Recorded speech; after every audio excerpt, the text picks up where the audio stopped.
You're listening to PetLifeRadio.com. Welcome to Animal Rights on Pet Life Radio. This is your host, Tim Link, and I'm so glad you're joining us today. My guest today is award-winning writer, photographer, and author of multiple books, Nick Jans. And Nick will be here talking to us today about his recently released book, A Wolf Called Romeo. So we're going to be excited to talk to Nick about the book, his writing, and all the other wonderful things going on in his life. So we're going to break for a commercial break, but everybody hang tight. We'll be right back with Nick Jans after these messages. You're listening to Animal Rights on Pet Life Radio. Sit. Stay. We'll be right back after a short pause. Well, 4 to be exact. It's dinner time in America, where more pet parents trust PetSmart for natural and expert-recommended foods than any place else. And now, we've added more than 100 new varieties to our already wide selection of your favorite brands, like Simply Nourish, Authority, Wellness, Science Diet, and more. Do what's best for your pet. At PetSmart, happiness in store. Go to PetSmartDeal.com to find out this week's coupon code and save up to 30% on food, treats, toys, and more. And get free shipping on orders of $49. Go to PetSmartDeal.com. PetSmartDeal.com. Pet Life Radio, the #1 pet radio network on the planet, joins forces with iHeartRadio to put the power of your pets in your pocket. Awesome. Download the iHeartRadio app and rock Pet Life Radio on your phone, on your tablet, on your Xbox, in your car. Pet talk, pet tunes, and fun pet times. Pet Life Radio and iHeartRadio. Positively Possum. Let's talk pets on PetLifeRadio.com. Welcome back. Welcome back to Animal Rights on Pet Life Radio. Your host, Tim Link. And joining me now is award-winning author Nick Jans. Nick, welcome to the show. Well, thanks so much for having me, Tim. Oh, it's our pleasure, and congratulations on the book, A Wolf Called Romeo. Yeah, well, I'll tell you what.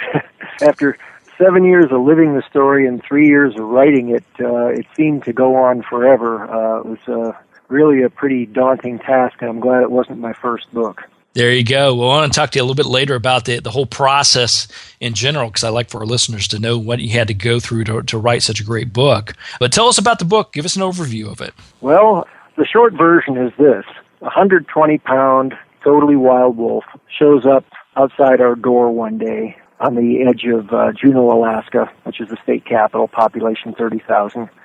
And he stayed on and off for 6 years and played with dogs, displayed an incredible tolerance for both dogs and people, and even certainly got to the point, as far as I can tell, where he not only befriended many dogs, but a number of people as well, as individuals, and vice versa, where the sort of social conversation that goes back and forth between a canine and a human could easily be recognized, although it stopped short of touching most of the time.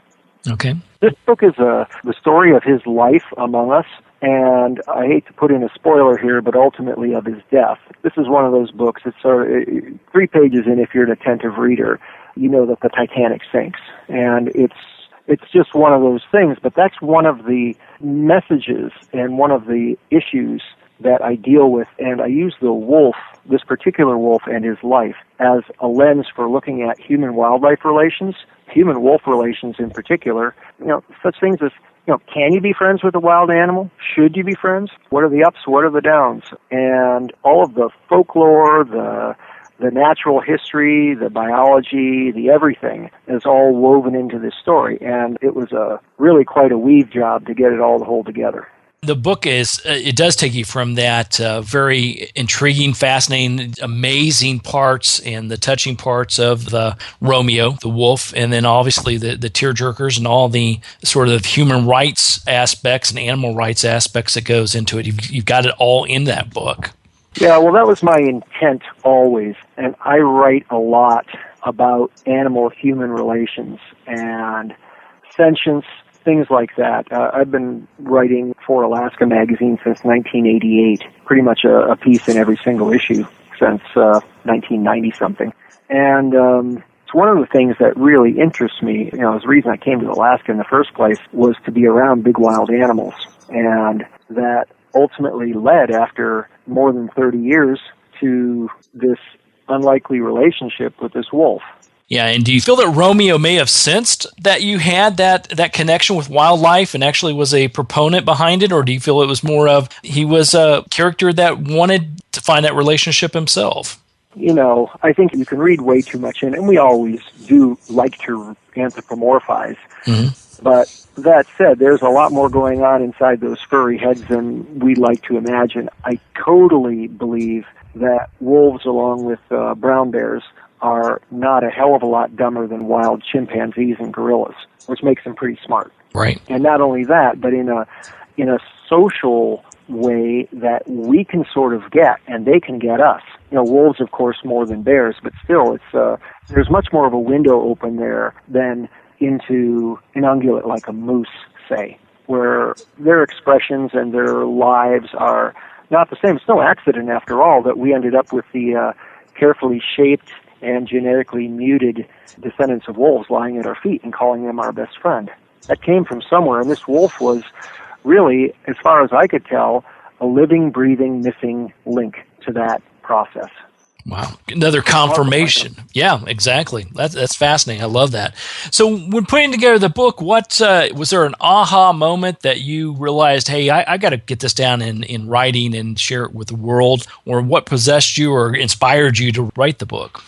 Well, you know, actually, it's more the other way, is what compelled me not to write it. Because, first of all, it was a very difficult story in which I had a very personal involvement. I don't shy away from that, but I didn't know how to make it a book. And at first I did not think it was possible, because it didn't have a standard story arc. I mean, it goes like this. A wolf shows up. Oh, wow, there's a wolf. Oh, my God, there's a wolf. We're in trouble, and he's in trouble. And this continues over and over and over again in a circular motion for 6 years. So how do you make a story out of that? You know, because we already had the aha. I mean, it was far from my first wolf. I'd been around, I'd say well over 100 wolves, including way up in the Brooks Range and totally on my own, having a pack of wolves hanging around my camp and walking through it and picking up sticks and acting like they wanted to play and things like that. And we're talking about way the heck out in the Brooks Range, where It's quite likely these wolves had not encountered other people, or at least many of them hadn't. I had a long, long history with wildlife in general and wolves in particular, including, a former life traveling long distances with Inupiaq Eskimo wolf hunters and getting very, very good at finding wolves and regrettably at the other things too. And it wasn't like I turned over a new leaf. I didn't like it. I didn't like parts of it from the word go, but it was incredibly exciting, and I was young. But I felt myself shifting away, and it wasn't long after that. I don't know, maybe it took me about 10 or 15 years before I decided I'm not going to go on any more wolf hunts. And I ended up being the sponsor for a ballot measure to stop the state from using airplanes to shoot wolves over huge areas the sizes of the Midwestern states to theoretically make more caribou and moose, which I thought was a fool's errand. Absolutely. So this wolf was just part of a long journey, and there really was no, I don't know. You notice that in talking about the book, it's pretty hard to stay on point because everything just goes around in a circle and around in a circle. Everything from, what's the aha moment? Well, there really isn't one. To, what possessed you to write this book? Is everything pushed against it, but at the same time, I knew that it was an important story, and I knew that probably it was the central story of my life in Alaska. And I've been here 35 years. But it was just the difficulty and the emotionality of it that kept it from me and made it so difficult. And it was supposed to take a year. It took me 3 years to write. And that was after the 7 years of, first of all, Romeo's life, and then the year in the aftermath of his death, and trying to bring some sort of semblance of justice and closure to something that refused it. Looking back at it now, after all this time, 10 years has passed, is there any life lessons, or is there a key life lesson you've learned from just this whole event that you could share with people?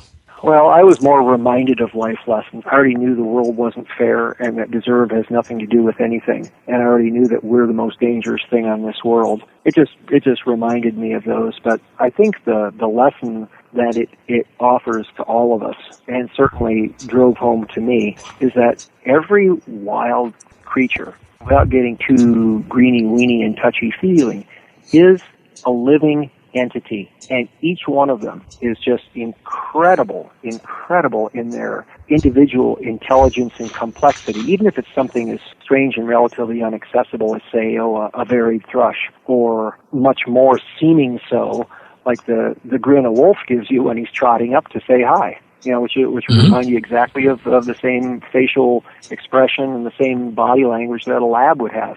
So it's just this tie, and that we're at a kind of a sad spot on this world. It seems like there's a lot of wild stuff and a lot of wild places, but in my lifetime, I've seen the numbers of wild tigers and wild lions and wild elephants and wild wolves in general plummet. And we're in the process of eradicating every large carnivore. And you say, oh, well, that's silly. That'll never happen. Well, no one thought the buffalo would get finished as fast as they did either. I'm talking about in the broadest sense of the free-ranging herds. And we're in a different time now where things travel much more quickly, and we have a hell of a lot more power than we used to have. Consider that wolves got eradicated from the lower 48 with just muzzle loaders and leg hold traps and cyanide. And think of the tools at our disposal now. Exactly. If you tell me, oh, that'll never happen here, I'm not comforted, sorry. And looking at this story, it's to remind us of how important the wild is to us and to our own just sense of place and well-being on this silly little rock we're on, Exactly. That's very fast. I want to hit on that a little bit more when we come back and the impact of the book on the community. We're going to take a quick commercial break, but we'll be right back to continue our conversation with Nick Jans. You're listening to The Animal Rights Show on Pet Life Radio. Sit. Stay. We'll be right back after a short pause. Well, 4 to be exact. Hi, this is Tim Link, animal communicator and pet expert and host of Animal Rights on Pet Life Radio. Have you ever wanted to know what your pet is really thinking? Do you want to find out if they truly understand what you're trying to tell them? Ever wish you could build a better understanding and closer relationship with your pet? Well, now you can. Learning to Communicate with Animals is a 4-part on-demand workshop. In the workshop, you'll learn the essential techniques that are necessary to communicate with animals, including what is animal communication, breathing correctly to achieve the perfect state to communicate with your animals at a deeper level, using guided meditation exercises and method to communicate with animals, and how to send and receive information from your animals. So if you're wanting to learn how to communicate and connect with your animals at a deeper level, visit PetLifeRadio.com/workshop and purchase and download Learning to Communicate with Animals. You'll be glad you did. Hi, this is Teody Anderson, and I'm the host of Get Positive Results on Pet Life Radio. We're going to talk about a variety of topics on canine behavior and training, all based on modern methods that are fun for you and your dog. We might be talking about other critters too, so join us on Get Positive Results. We'll talk about common issues between you and your dog, answer your questions, discuss different activities you can do with your dog, and keep you posted on current canine news and products. All this on Get Positive Results on Pet Life Radio. Let's talk pets. Let's talk pets On Pet Life Radio. Pet Life Radio. PetLifeRadio.com. Welcome back to Animal Rights on Pet Life Radio. We're here talking to author Nick Jans about his latest book, A Wolf Called Romeo. Now, Nick, before the break, we were talking about the overall impact, the human-wildlife relations and how it's getting, we're not getting smarter, we're getting more aggressive and having some negative impact on all animals in the world. Looking at this particular story and looking at Romeo and looking at your own community, what kind of impact did this have on the community? Have you seen any short-term impact from a positive standpoint, and has it sustained into a longer positive impact, or is it back to business as usual?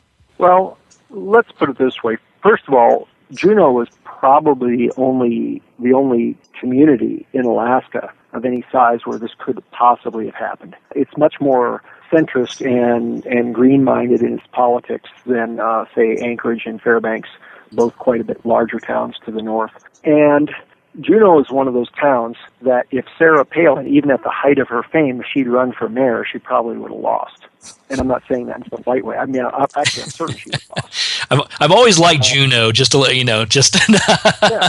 Well, and then that doesn't mean that there wasn't still, I would say, a 60-40, I would guess, split as to people who thought wolves as a good thing to people who didn't, but there's a sliding scale. It's not like everybody is hell yes and hell no. The great majority of people are really pretty much unengaged about an issue like that. And it's the passionates on either extreme that play tug of war for the souls of the rest, right? And nonetheless, I'd say this. In a town of 32,000, which highly values its coffee and beer, there's a coffee named after the wolf, and there was a beer named after him, with a silhouette of him in triplicate on the label. And there are 2 roads named after him. There's a bronze plaque cast by a master sculptor out on the trail to Nugget Falls, where thousands of people, as a matter of fact, hundreds of thousands of people see it yearly. And if you walk into homes all over Juneau, and I mean really all over, you're pretty damn likely to come across a picture of Romeo hanging on a wall somewhere.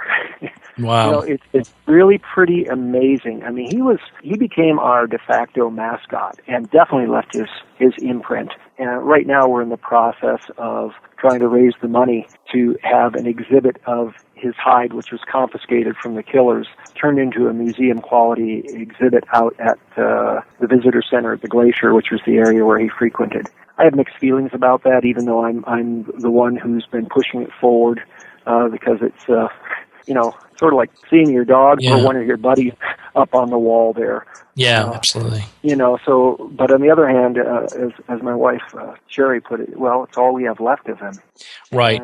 Right, and viewing it as another honor for him, obviously, it's right. That would be tough. But it's amazing when you not only read the story and see the impact, and that's why I wanted to ask you that question. A lot of times when we see stories like this, not necessarily exactly like Romeo's, but stories where the animal comes in, they change the mark on people or a community, and then after a short while, it's people tend to forget. And I applaud you and the folks of Juneau for not allowing that to happen. Allowing it to be a major impact.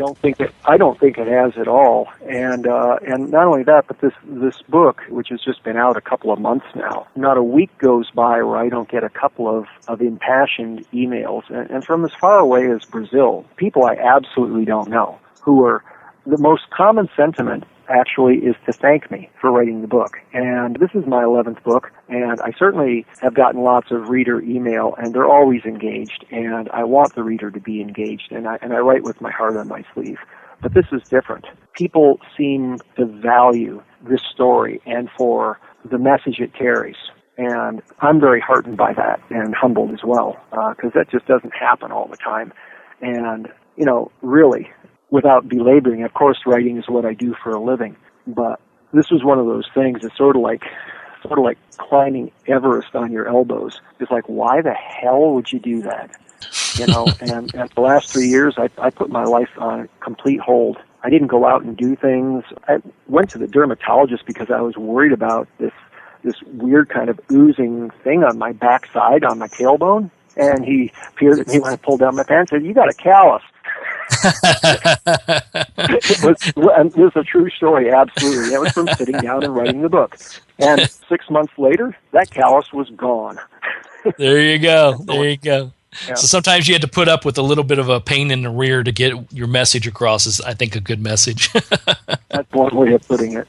There you go. Yeah. Well, let's talk to you a little bit about your writing and writing styles. Obviously, as you said, this book, you've written 11 books, and you write regularly for Alaska Magazine and other publications. Talk to us a little bit about the nuances and the differences between writing a book like this and writing a publication where you have to have deadlines and things of this sort that you have to get. Well, actually, I wrote this the same way. I craft words. I believe that the words are every bit as important as the story you're telling. Many writers just use words as a convenience, a way of telling the story, and the words aren't that important. To me, the words are the story, and they convey emotion. They can convey visual and other sensory impacts. And so I write in a very simple style. Basically, I want my writing to sound like you're listening in on a story being told at a bar. It's a conversational tone of voice. It's visual, and although you can't see my gestures or, my facial expressions, I want the reader to see where I point, but see for themselves. I don't want to tell them what to see. I want to show them, and I want them to feel things and experience it along as if I were merely sort of a guide, but they experience the story for themselves as immediately as possible. And writing like that, writing in a conversational style, is disarmingly difficult. And if you look at pretty much all of the people who informed my writing, they wrote in the same way, and that includes Shakespeare. And everyone says at that point, say what? Shakespeare? And if you think about Shakespeare, all of Shakespeare's great lines, his memorable passages, every single one of them are in 1- and 2-syllable words in third-grade vocabulary. We are such stuff as dreams are made on, and our little life surrounded with a sleep. Or out, brief candle, life's but a walking shadow. Or good night, parting is such sweet sorrow. That's Shakespeare. Right. And it's the power of simple words put together in a musical fashion. And I believe strongly in the music of words. My writing is meant to be read aloud. Although that means that if it passes the read aloud test, it'll work just fine reading to yourself. There you go. That's good stuff. Good stuff, Nick. I like that a lot. I like how you framed that. And it is more than just words, a story on a page. It's words that will capture you and captivate you as well as telling the story. So good on you. That's very good. Nick, tell us a little bit about where people can pick up a copy of the book or find out more about your activities and what's going on in your world. Well, I have a brand new retooled website, which I sadly to say the last couple of months has been quite neglected. My blog there has been neglected because I've been so busy out on book tour. But it's nickjans.com, simple enough, nickjans.com. If you Google Romeo, up a bunch of stuff will come, including a YouTube video clip, and more than one, but there's one official one for the book. The book just went national at Costco's, where it's available for a ridiculously low price, but it's also available at your favorite local bookseller, and I strongly urge you to support your local bookseller. And of course, it's available online at the usual places like Amazon. And it's gone into its third printing. Wow. Less than 12 weeks out of the gate. Not huge printings, but nonetheless, the first 20,000 books were gone and out the door in 2 weeks. Absolutely. And, you can only take that as pretty good news, and for me unusual, because I would say that outside of Alaska, I'm not very well known. I kind of right under a bushel basket, partly because I lived in Eskimo villages up in the upper Kobuk Valley for half my life, and I don't go around parading with a big sign. I believe that I should write as well as I can and work at it as hard as I can, and eventually perhaps it's a build it and they will come situation, and certainly it seems like this time around this book's getting some attention, and it's such an honor to be in a position to tell this story on behalf of the city of Juneau. It's not my story. There were many other people who were involved in this. It wasn't just me. I was certainly not a gateway to this animal. He belonged to none of us. It's just a matter of, you got it down on print so more people that couldn't experience it in real life actually can experience it through your work. So good job on that. And everybody go pick up a copy of the book, A Wolf Called Romeo by Nick Jans. Follow Nick on his website, nickjans.com. Good stuff, Nick. We appreciate it very much. We look forward to seeing the next book, not to put any pressure on you. And keep in touch with us. We'll look forward to it. Congratulations on everything, though. Thank you very much. Appreciate it, Tim. Well, we're coming to the end of the show today, so I'd like to thank everyone for listening to the Animal Rights Show on Pet Life Radio. I'd also like to thank Nick Jans once again for being on the show today. Pick up a copy of A Wolf Called Romeo. You're going to love the book. Thanks to the sponsors and producers for putting on a great show and allowing me to have access to all the wonderful authors, writers, and bloggers out there. To find out more about me, Tim Link, and the other guests I've interviewed on the Animal Rights Show, you can visit Pet Life Radio. That's PetLifeRadio.com. And while you're there, click on the animal rights icon, download the episodes you want to hear. You can also check out all the other wonderful hosts and shows on Pet Life Radio. If you have any questions for me, comments, or ideas for the show, please email me. You can email me at tim@petliferadio.com. I'll be glad to answer your questions, entertain your comments, and bring on people you want to hear onto the show. So until next time, write a great story about the animals in your life, share it in a blog, an article, or in a book, and who knows, you may be the next guest on Animal Rights on Pet Life Radio. Have a great day. Let's Talk Pets, every week on demand, only on PetLifeRadio.com.